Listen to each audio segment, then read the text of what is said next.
Hi, everyone. This is Charlotte Pierce, the producer of Face the Book TV, and we're on live streaming, so you can watch wherever you're watching and watch the replay later if you missed this one. But we are live streaming via video. We're going to have a couple of guests come on in a minute or a second here and a few seconds. And just to recap, we are live streaming, and then we extract the audio for distribution on all the podcast apps, so you can listen to it in your car or wherever you're going. We're a production of Pierce Press, and all rights are reserved, and panelists may republish and guests may republish on request under a Creative Commons CC1 attribution license. So there's more information on that at the episode blog post at piercepress.com/FaceTheBookTV. And now we are, like I said, we are previewing the 11th annual Independent Publishers and Authors virtual conference. And I'm going to bring on our guests. Just a second here.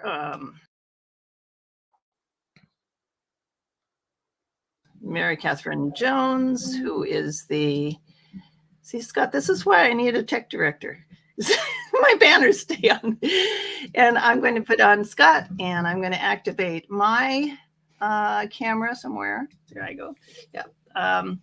We're previewing the IPNE 2022 conference. We've had this is our third virtual conference, right, Mary Catherine? Right.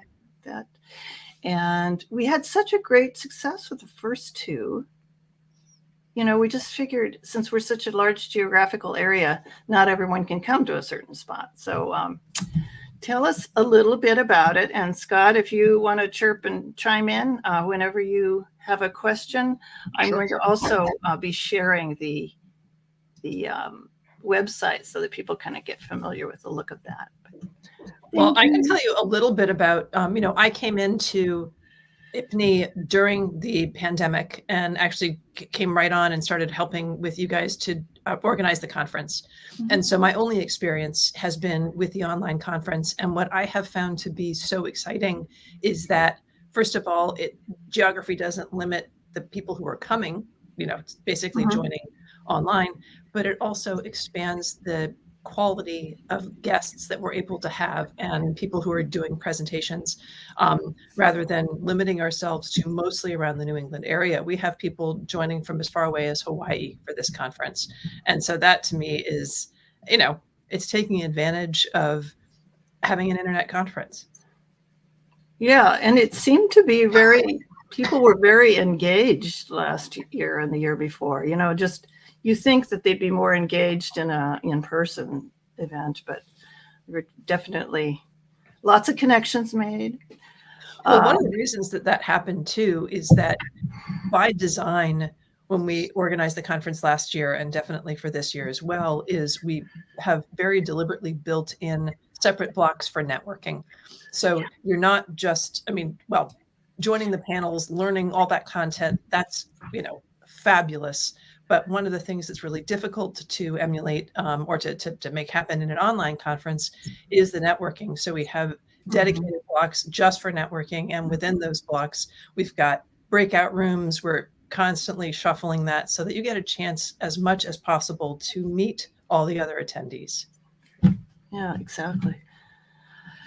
And Scott, you've been putting together some of the schedules and the lineup of speakers. And I know, Mary Catherine, you're pretty familiar with the speakers too, because you've been chasing them down and getting their bios and all the bios are in. Oh yes, got everybody. Even mine. Very exciting. One thing, in addition to the specific sessions, I was really kind of thinking back to, when I first got involved with IPNE was as, I was an author in my own mind only. Okay. And I would go to your live sessions and say, oh boy, I wish I could be them. And I didn't avail myself of IPNE membership. And I just think of, man, I've had 5 books out, and just how much double shoveling I would have avoided if I had known certain things in the beginning that I didn't have to learn the hard way, you know? So something like attending this event, I just think it saves you so many multiples of what you pay in saved aggravation and confidence in what you're doing, and just a little relief. Okay, I get it now. You know, when you can speak to people who are in the pit, you know, their hands are in the sausage, so to speak, you know, doing it and learn the hard lessons. And we have so many speakers that have these interesting histories and did it all on their own. And, Mary Catherine's been coordinating everything. But to me, that's the biggest thing. Aside from the value of any individual session, I think that it just adds to your knowledge overall, and you avoid mistakes, gain greater confidence in what you're doing. I think that's one of the bigger benefits of the conference. Yeah. I mean, all this stuff is out there somewhere, but bringing it together like this and being able to talk with other attendees about it and making it real, speaking to people who have done it. There's so much wishful thinking out there, or the world that we wish it was, but if you're doing it, there's a certain reality. So it's nice to, get slapped around into the real world by people who have actually done it, so. And let's just talk a little bit about some of the actual specific speakers. And also just wanted to mention that we have an early bird registration rate we extended till this Friday. So that save you some money if you're a member. So we have things starting at Friday around noon, right, Mary Catherine? Exactly. And we're going to start with some open networking. And then we're going to jump right in basically to collaborative publishing and what that looks like. And then for those who want something that's different than the collaborative book publishing, we actually have updated this schedule. So we have a new one that I think is about to be published online. So at that same time, we're also going to have a reviewer roundtable. And this is comprised of 3 very prominent reviewers that are going to share what it takes to get reviewed and to then take advantage of what those reviews can do for you. And they're coming at it from all different perspectives. And so I think that's going to be another wonderful session. Nice. Reviews are gold. And very few of us know the actual secret sauce to it. So maybe we'll go get a little farther along on that journey. Well, I think, again, if you look at all of these different sessions, and again, I think that all of these are updated on the website, and you might see a couple more refresh, over the next coming week as we get those final pieces put in place. But taken as a whole, you're going to increase your knowledge of what it takes to produce a better book, right?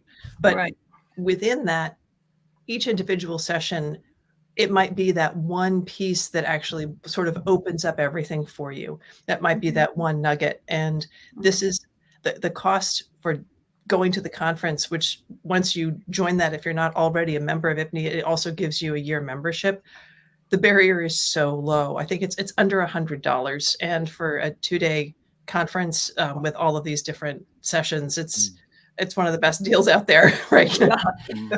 It's gold. It's just more Catherine, just looking at what you've got on the screen there with writing with the end in mind, use an example of something that could help. Because I just think, again, my own experiences where I wish I had more clarity about where I wanted to end, because you get into the middle of the writing and, you go off on tangents, or maybe you spend too much time in areas that weren't that important.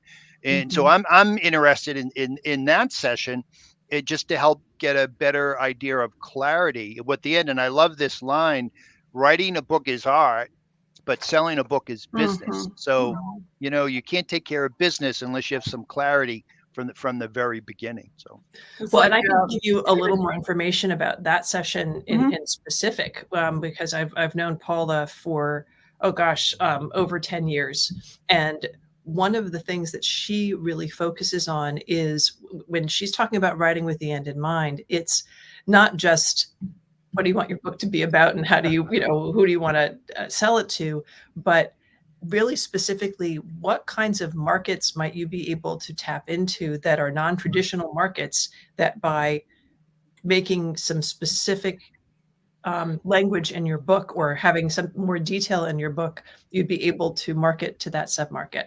And an example, and what's lovely about this is that the example I'm about to give you, the author is also going to be a presenter the next day on book promotion. So I know that Paula worked with C. Jane Taylor, and C. Jane Taylor has written this fabulous memoir called Spirit Traffic. And it's about a cross-country motorcycle trip that she took with her husband and son, kind of as her son was getting ready to go off to college. This was a, farewell, the fledgling as the bird left the nest.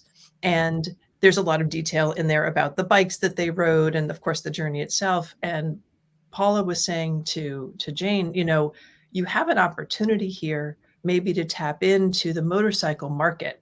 And, what kind of bikes did you ride? And well, they all rode, I think it was, oh, I don't even know now if it was BMWs. Oh, gosh. We'll find out. But anyway, okay, so they rode this specific kind of motorcycle. I think it was a BMW.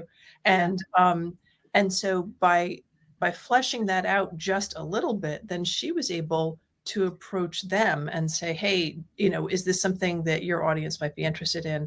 And so from there, she was able to get basically some endorsements, and now she has a monthly column in their magazine.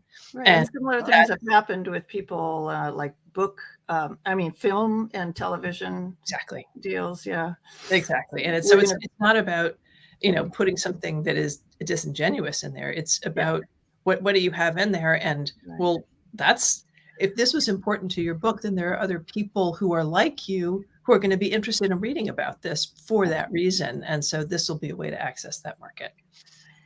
And Scott, one of the things I've learned since you've come on the board for IPNE is about Amazon ads and how affordable they are. And yet, you have to apply a certain amount of focus and attention to them. So, there's a method to the madness, There really is, yeah. There's a method to the madness. It can really. So Matt Holmes, right? You acquired him for this. I did, and I think one of the, again, to talk, about this conference, about, people who have been there, done that. It's very practical information. Matt Holmes actually started to learn. He learned Amazon ads originally to help his wife promote her books. And he got into that and he said, hey, wait a minute. So he ended up quitting his real job. And now he's a full-time consultant. And I knew him because I read his book, 7-Day Author's Guides to Amazon Ads. And it took less than 7 days, to totally revamp my Amazon ads. And I had all these aha moments that I didn't know about where to really focus to get the results. Yeah. So he, he started in the pit helping his wife. Now he's international in terms of his teaching on Amazon ads. And the last conference, the last session we had at Facebook, you talked about that, and I said I swore I was going to get the book and read it, and now. I swear again that I'm going to get it. But anyway, that sounds like an extremely valuable thing. Very practical. Yeah, very real world. Need to know. Marketing is, you really have to do some advertising. And then you tie that in with the person from Kindlepreneur who's going to talk about keywords. And we've got one of the world's best experts on being findable on Amazon. Amazon pushes books to people that they figure that they'll like, and he teaches you how to work within that Amazon system, so they'll push you up to people who are actively looking to read stuff that you're creating, and he's going to learn you how to work within that system to reach readers. I mean, that's a great one point. Of the best. And Mary Catherine, I'm showing the website. I don't know, I hope people can kind of see it, but anyway, it's ipne.org/conference, ipne.org/conference. And you'll see the schedule. We'll update that this week. But TikTok, I found this wonderful woman who's Megan Harris, who's going to be speaking on another topic, but she referred Jane and Lila to do TikTok. Can you talk a little bit about that? Have you gotten any more scoop from them on? Well, what we know, anybody who is in publishing knows that book talk is one of the kind of the next best thing, right? People are really, there's a huge buzz about that. Although I did read recently that actually Instagram is still the go-to for most publishers, but that's a different topic for a different day. Book talk has a lot of viewers, and it's another way for consumers to find books that they're interested in. It's a way for publishers to put up content, and it's a way for authors to connect more directly with their audiences.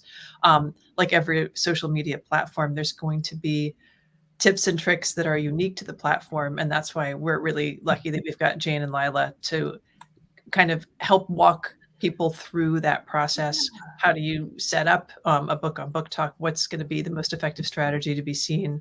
And as well as sharing their own experiences. Yeah, there's some very specific techniques that you need to kind of pay attention to if you're going to. Right. I mean, it's just like you can't just repurpose.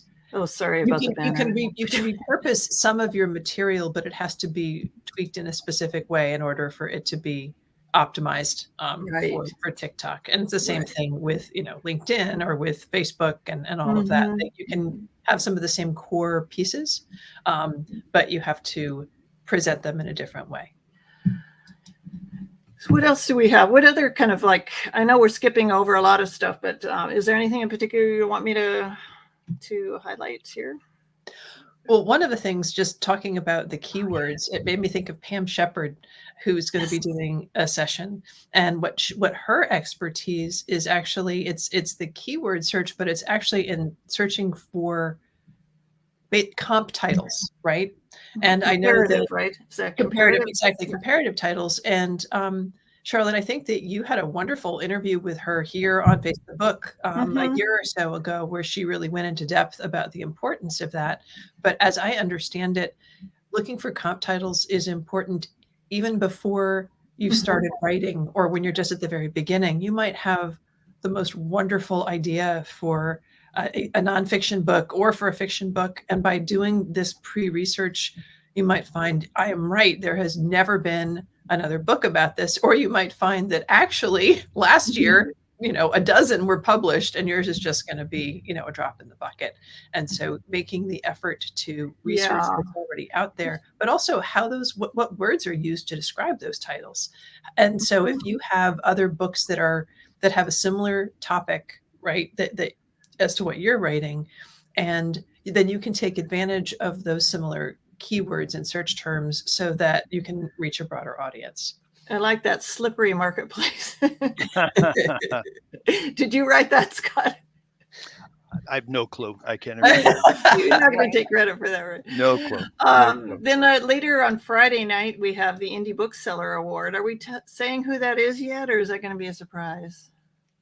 I'm not sure. I don't want to say it now because I haven't. It might be. I know who it is, and they know who they are, but I don't know if we're going to. And it's a fabulous bookseller. These indie booksellers around New England are just so incredible, and they want to support indie publishers. And there's a little delicate balance there because they also have to make a living. But can I mention another topic Sure. that seems to be very popular among authors or people who want to be authors? Is this whole idea of getting an agent. So, for me, I never considered it, wouldn't want it. But if anyone's thinking of how do I get an agent, we've got 3 sessions on, how to work with an agent, master pitch theater, a very is going to, talk about, how you approach an agent. 5 people are going to be able to pitch an agent and get critiqued.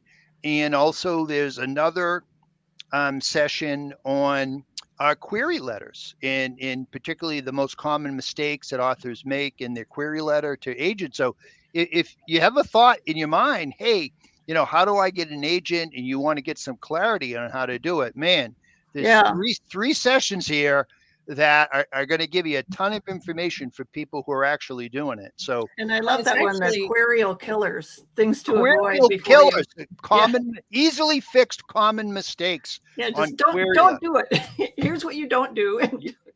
Querial killers. And both of these agents, I mean, they're going to have their specific sessions, which are going to be for everybody and general information. And then both of them will actually have the opportunity for 5 people to sign up. Wow. And you can sign up right now to Wow. pitch to them. And yeah, so get on those soon, because they will fill up. Oh, absolutely. Right? Well, Yeah. the feedback we got when we did this last year was that for the people who went ahead and pitched, well, first of all, what I'll say is that both of these women were at our conference last year, and they thought it was valuable enough to come back and be part of it again this year. So for them, it was valuable to talk with the people that they talked to, which I think tells us a lot. I think that they were the first ones we had lined up. Exactly.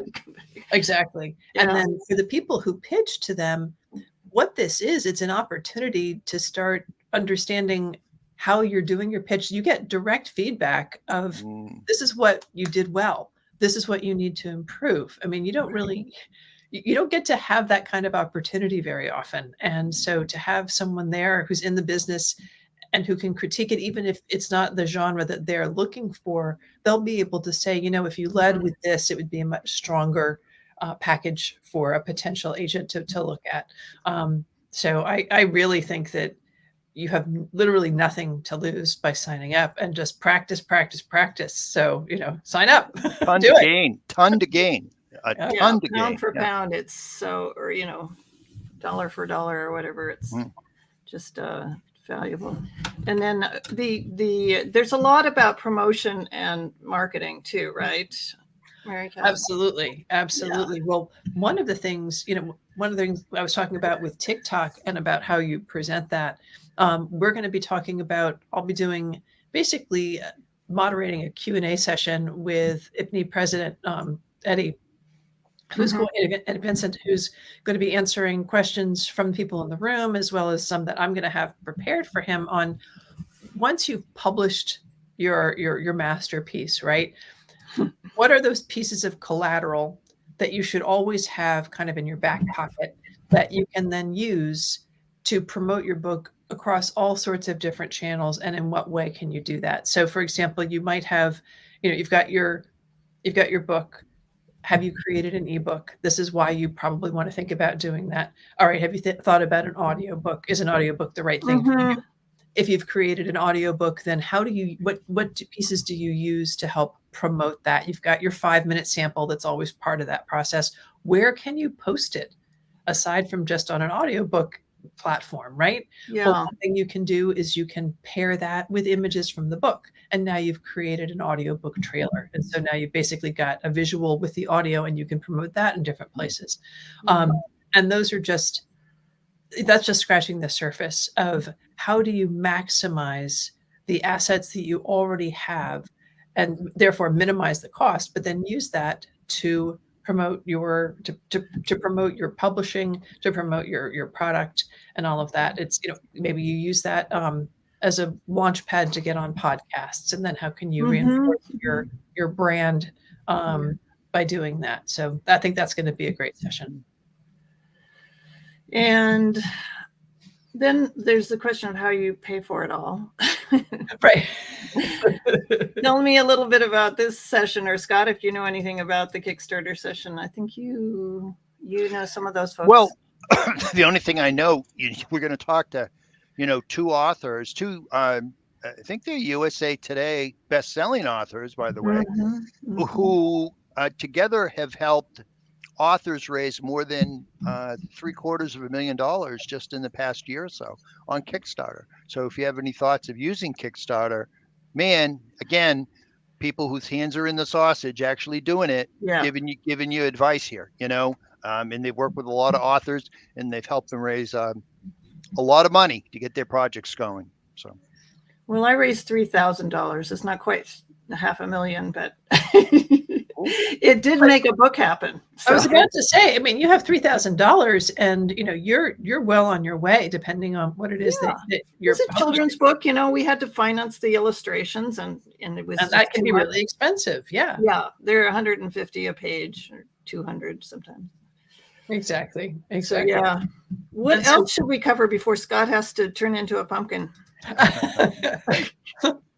Well, I think if you're scrolling down now and you're talking about, well, actually, let's talk about the public domain pitfalls, because I know, Charlotte, That's you're familiar with. yeah.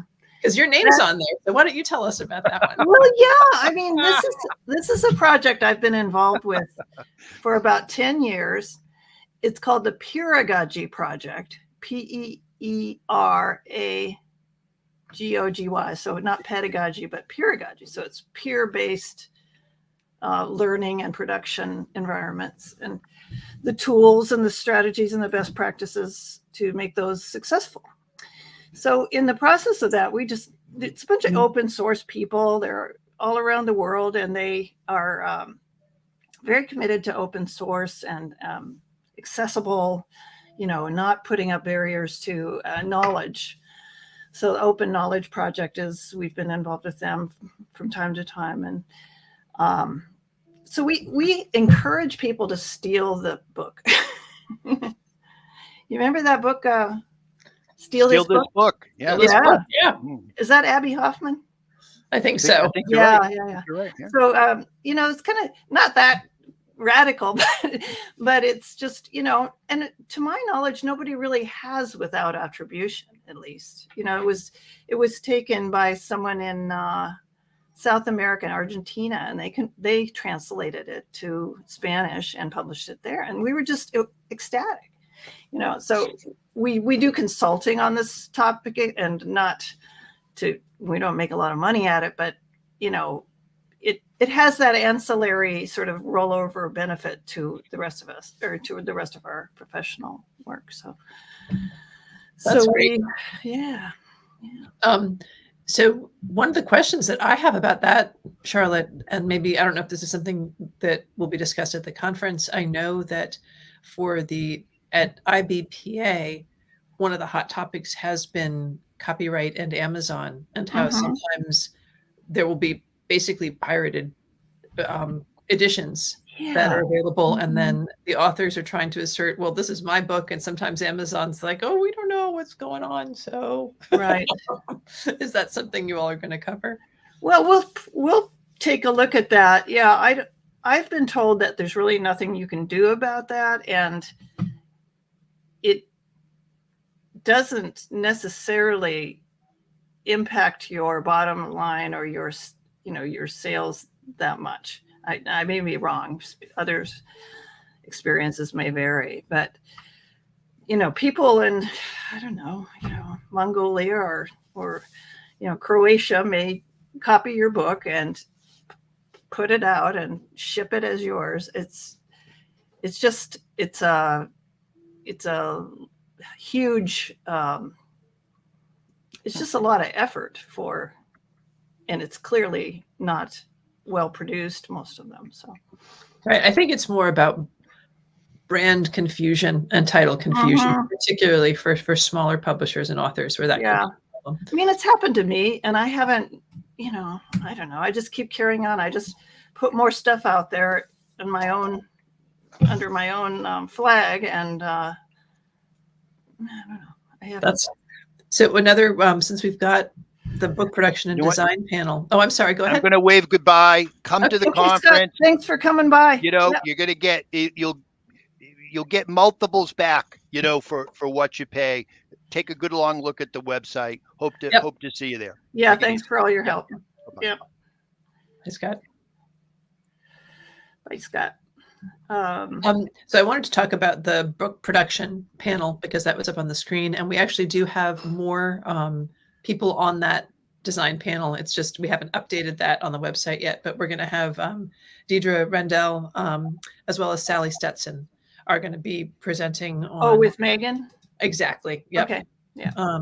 And so they'll be talking about the importance of design elements for the book, both interior and exterior. And I know that Sally Stetson, for example, she actually came into book cover design by way of graphic design. And so doing book covers is just a small part of her business, but having that graphic design eye is critical for putting together a book cover that makes sense. And I know that, Charlotte, you and I have talked about this, where sometimes a newly published author has very specific ideas about a cover, and they are not always going to do the title the service that it needs. Yeah. And so this really talks about, these are the elements of a cover that is going to stand out, but that also looks professionally designed. And I think being open-minded is helpful in that, situation where, you may have something that's locked into your head that's got to look this way, and it may not be, because the cover is what's, often what sells the book or gets your. Absolutely. People do judge a book by its cover. By its cover. And then thinking about things like the thumbnail on Amazon, Yes. Yeah. That's very, very important. Yeah. So very critical. Yeah. Yep. And then we are going to, what else should we cover before in the -1 minutes we have left? In the -1 minutes, I need to talk about one of our keynotes, Joni Cole. And the topic that she's talking about is writing naked. And by that, what she means is stripping away all of the BS and really coming from your true self, if that makes sense. Mm-hmm. I can't say it nearly as well as she does. I have heard her speak, and all I can guarantee is that you will be laughing and you will be nodding your head and saying, yep, I understand exactly what you're saying. She's a phenomenal speaker. She's also an author, and I know that our attendees are going to love that session. Yeah, because a lot of our members are, they're solo author publishers, like we call them. We try not to call them self-publishers because that doesn't carry as good of a connotation. But and then several of us are publishers of other people's books. But I'm glad we have some specifically targeted to writers, some sessions. So absolutely. Great. Well, I know that it's going to be a great event. I hope everything fills up. I hope we break the internet with everybody. Well, it's worth it. And like I said, if you're a member, you can get the early bird price until Friday. Yep. And if you are not a member, you can join and get a year-long subscription with all the benefits that come with the IPNE membership. So thank you, everyone, for joining us. And, just contact us if you have any questions about the conference or anything else related to independent publishing. We've got a lot of resources for you. Thank you so much, Mary Catherine.